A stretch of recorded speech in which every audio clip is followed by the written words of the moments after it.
अस्सलाम वालेकुम दोस्तों नाज़रीन। लद्दाख जिसकी मुख्तलिफ किस्म की तस्वीरें आप अपनी स्क्रीन के ऊपर देख रहे होंगे, इस वक्त भारत के हाथ से निकलता जा रहा है। नाज़रीन, ये जो तस्वीर अपनी स्क्रीन के ऊपर आप लोग देख रहे हैं, इस बंदे का नाम है सोनम वांगचुक। इस बंदे को शायद आप लोग इसकी इस वक्त की तस्वीर से या इसके असल नाम से नहीं पहचान रहे होंगे, लेकिन जिस इंसान ने थ्री इडियट मूवी देखी है वो जानता होगा कि थ्री इडियट मूवी में सबसे अहम किरदार अदा करने वाला कौन सा बंदा था। यकीनन आप लोगों ने उस मूवी में रेंचो नामी बंदे को देखा होगा, तो ये सोनम वांगचुक रेंचो का किरदार अदा कर चुका है थ्री इडियट मूवी में। अब थ्री इडियट मूवी नाज़रीन लद्दाख में बनाई गई थी। वो मूवी इतनी ज्यादा पॉपुलर हुई और रेंचो नामी किरदार को पूरे के पूरे भारत ने बहुत ज्यादा पसंद किया। वैसे तो ओवरऑल पूरी दुनिया में जहां पर थ्री इडियट मूवी देखी गई, उसमें रेंचो नामी किरदार को हर बंदे ने पसंद किया। अगर ये किरदार उस मूवी में ना होता, या हो सकता है सोनम वांगचुक की जगह कोई और किरदार इस किरदार को अदा करता, तो तब भी ये मूवी इतनी ज्यादा हिट ना हो पाती। अब नाज़रीन, ये बंदा भूख हड़ताल करता है 35 दिनों के लिए। वैसे तो 2019 से लद्दाख के इलाके में हुकूमत के खिलाफ एहतजाज शुरू है, लेकिन ये एहतजाज शिद्दत इसलिए ज्यादा इख्तियार कर गया जब सोनम वांगचुक ने 35 दिनों के लिए भूख हड़ताल शुरू की, तो अवाम में एक गुस्से की लहर पैदा हुई। अब नाज़रीन, यहां पर ज्यादा इंटरेस्टिंग बात यह है कि इस जो एहतजाज में ज्यादातर लोग शामिल हैं वो वहां की यंग जनरेशन है। आपने अभी हाल ही में देखा, बल्कि अभी भी नेपाल के हालात देखने, नेपाल में एहतजाज जोर क्यों पकड़ गया। नेपाल में भी एहतजाज जोर पकड़ने के पीछे एक ही बड़ी वजह थी कि वहां की जो यंग जनरेशन थी वो उस एहतजाज में शामिल हुई।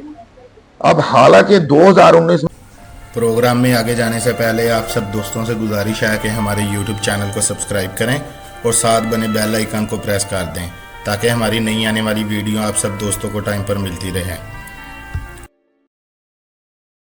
2019 में आर्टिकल 370 की मनसूखी के बाद लद्दाख को यूनियन टेरिटरी बनाया गया। नाज़रीन, इसके बाद होता क्या है कि असेंबली या मुकामी कानून साजी का इख्तियार भी नहीं इसको दिया जाता।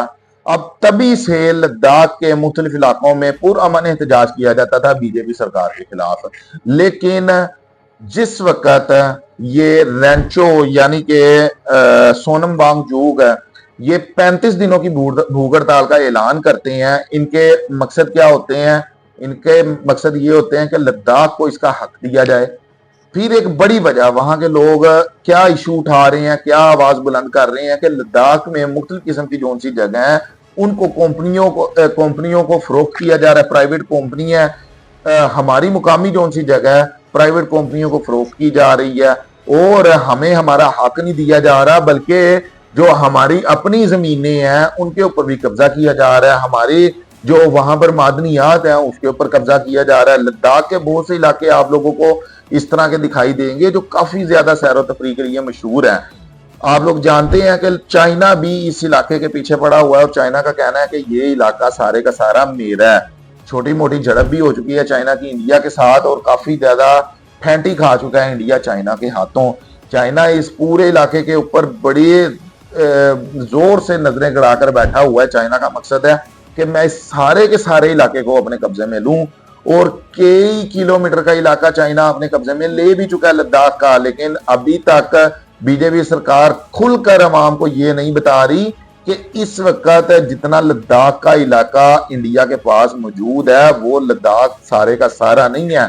अगर 2016, 17, 18 से पहले की बात करें तो लद्दाख का जो इलाका था इससे कई किलोमीटर ज्यादा भारत के कब्जे में था, लेकिन अब उसमें से कई किलोमीटर का इलाका चाइना ले चुका है भारत से, और ये सारे का सारा इलाका चाइना लेना चाहता है भारत से।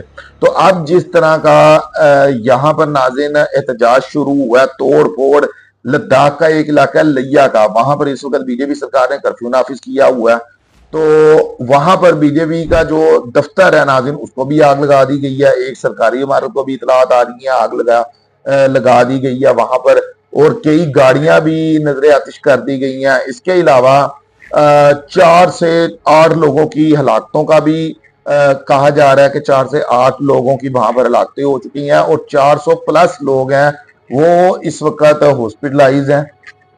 यानी कि अब लद्दाख की जो सूरत हाल हम इस वक्त देख रहे हैं वो इंडियन हुकूमत के हाथों से बाहर जाती हुई दिखाई दे रही है। देखें देखें लद्दाख के लोगों का कहना क्या है, वो कहते हैं कि हमें नौकरियां नहीं दी जा रही, हम पढ़ते हैं, इतने सालों हम अपनी जिंदगी के जाया कर देते हैं, लेकिन जिस वक्त हम नौकरी के लिए जाते हैं तो देख करके ये बंदे लद्दाख के हैं, हमें नौकरियां नहीं दी जाती। अब तो आइंदा आइंदा जो अब दौर जा रहा है 2019 के बाद का, यानी कि जब से लद्दाख के लोगों ने एहतजाज शुरू किया, और ये एहतजाज पुरअमन एहतजाज था। आप लोगों ने आज से पहले कभी भी न्यूज में नहीं सुना होगा। इस वक्त तो इंडियन है जोन सी मीडिया, बीजेपी की मीडिया है, गोदी मीडिया है जोन सी, वो तो अभी भी खुलकर भारतीयों को नहीं बता रही कि लद्दाख में हो क्या रहा है। लेकिन सोशल मीडिया आप लोग जानते हैं कि बहुत ज्यादा एक्टिव है, सोशल मीडिया के ऊपर दिखाया भी जा रहा है। आप भी हमारे इस प्रोग्राम में काफी ज्यादा चीजें देख रहे होंगे, लद्दाख के मुख्तलिफ हालात देख रहे होंगे कि वहां के हालात कितने ज्यादा बिगड़ चुके हैं। लेकिन गोदी मीडिया जोन सी वो लद्दाख के ऊपर खुलकर अवाम को नहीं बता रही कि लद्दाख में इस वक्त चल क्या रहा है। अवाम के ऊपर लाठीचार्ज किया जा रहा है, आंसू गैस की शेलिंग की जा रही है, रबर की गोलियां मारी जा रही हैं लद्दाख की अवाम को, सिर्फ किस वजह से वहां की अवाम अपना हक मांग रही है। अब इस चीज का एक और बहुत ज्यादा नुकसान हो सकता है भारत को। वो बड़ा नुकसान ये हो सकता है कि लद्दाख भारत के हाथों से जा सकता है, क्योंकि जैसे मैंने आप लोगों को पहले बताया कि जो चाइना है वो इस इलाके के ऊपर नजरें गड़ाकर बैठा हुआ है।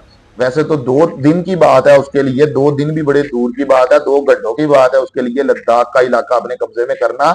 लेकिन चाइना इस वक्त नहीं चाहता कि मैं अपने किसी भी पड़ोसी मुल्क के साथ अपने तल्कात खराब करूं।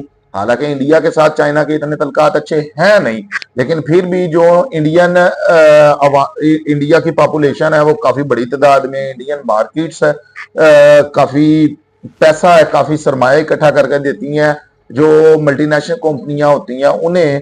तो इस वजह से कहीं ना कहीं चाइना खामोश होगा, तो वो नाज़िन फायदा उठा सकता है। यहां पर जो बीजेपी के कई अरकान है उनका कहना है कि इस सबके पीछे कांग्रेस का हाथ है। अब नाज़िन देखने वाली बात यह है कि इस पूरे इलाके में कांग्रेस इतनी फेमस ही नहीं है। अगर कांग्रेस वहां की यूथ में, इंडियन यूथ में इतनी ज्यादा फेमस है कि वो लद्दाख के हालात इस तरह कर सकती है, तो फिर तो भारत को और बीजेपी सरकार को परेशान होना चाहिए, क्योंकि जिस मुल्क की यूथ जिस सियासी पार्टी के साथ होगी वो सियासी पार्टी तो फिर वकट डाल कर रख देगी। तो अब नाज़रीन यहाँ पर एक इतलात ये भी आ रही है कि इसके पीछे अमेरिका भी हो सकता है, ये सब कुछ करवाने वाला अमेरिका भी है, ताकि मोदी को या इंडियन हुकूमत को या आगे से कोई भी इंडियन गवर्नमेंट आती है उसको अपने कंट्रोल में रख सके। आजकल हम देख रहे हैं कि इंडिया और अमेरिका के दरमियान तल्कात खराब है, इंडिया इस वक्त पूरी दुनिया में तन्हा होकर रह चुका है। तो आप लोग ये कह सकते हैं कि अगर इसके पीछे अमेरिका है तो फिर तो ये तहरीक 100% कामयाब होकर रहेगी। अगर ये तहरीक कामयाब नहीं होती तो फिर इंडिया को कुछ अरसे के लिए सुख का सांस मिल सकता है, लेकिन वहां पर जो यूथ है उसकी माननी पड़ेगी इंडिया को।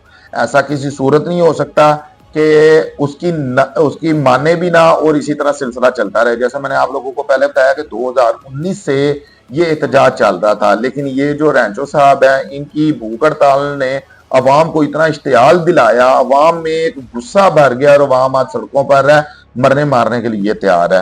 फिर नाज़रीन वहां पर जो जमीनें हैं वो प्राइवेट कंपनियों को दी जा रही हैं, जो लद्दाख के लोगों की जमीनें हैं वो प्राइवेट कंपनियों को दी जा रही हैं बगैर इजाजत के। वहां के लोगों को वहां पे कोई कानून साजी नहीं है, यानी कि एक जो जैसे मैंने पहले बताया 2019 में इसको यूनियन टेरिटरी तो बना दिया गया, लेकिन बीजेपी सरकार वहां पर अपने पंजे गड़ाकर बैठी हुई है और लद्दाख के लोगों के ऊपर कोई कानून नाफिज किया जा रहा है तो वही किया जा रहा है जो बीजेपी सरकार चाहती है। आप ये समझ लें कि जिस तरह का हाल कश्मीर में बीजेपी कर रही है उसी तरह का हाल वो लद्दाख में कर रही है। उनकी इज्जतों के साथ खेला जा रहा है, उनकी जमीनों पर कब्जा किया जा रहा है, उनकी जो नौजवान नस्ल है उसे नौकरियां नहीं दी जा रही। अब तो आगे से तालीम के ऊपर भी इतना ध्यान नहीं दिया जा रहा, तो वहां की फिर नौजवान नस्ल इस सब के लिए अपने हुकूक लेने के लिए बाहर निकली है। तो आज वहां पर हम लोग देख रहे हैं कि मुख्तलिफ इलाकों में कर्फ्यू नाफिज कर दिया गया है और अवाम के ऊपर रबर की गोलियां चलाई जा रही हैं, आंसू गैस के शेल मारे जा रहे हैं, अवाम के ऊपर लाठी चार्ज किया जा रहा है। पूरी दुनिया में इंडिया इस वक्त एक्सपोज हो रहा है। यहाँ पर लास्ट में मैं नाज़रीन ये भी कहना चाहूंगा कि जब आप लोग किसी मुल्क में उंगली करते हैं ना, तो फिर वो बात आपके ऊपर आ जाती है। इंडिया हमेशा खास तौर पर पाकिस्तान के ऊपर यही नजर गाड़े बैठा रहा है कि पाकिस्तान के हालात काबू हों। जैसे हम लोग देखते हैं कि बलूचिस्तान वगैरह में इंडिया दहशतगर्दी करवाता है, भारत है वहां के हालात हैं वो बिगाड़ता है, हाथ जो होता है वो इंडिया का होता है। तो नाज़रीन यहाँ पर अब इंडिया को इस सब चीजों का सामना खुद करना पड़ रहा है। तो बजाय पाकिस्तान के ऊपर तुम नजर रख रहे हो, अपने मुल्क के हालात ठीक कर लो, वरना आहिस्ता आहिस्ता करके तमाम इलाके निकलते रहेंगे। जो तुम्हारी ख्वाहिश है, मनहूस ख्वाहिश के पाकिस्तान का कोई एक छोटा सा भी हिस्सा पाकिस्तान से अलग हो, वो कभी पूरी नहीं होगी। तो अब के लिए इतना ही। अपना बहुत सारा ख्याल रखिएगा। शुक्रिया। अल्लाह हाफिज़।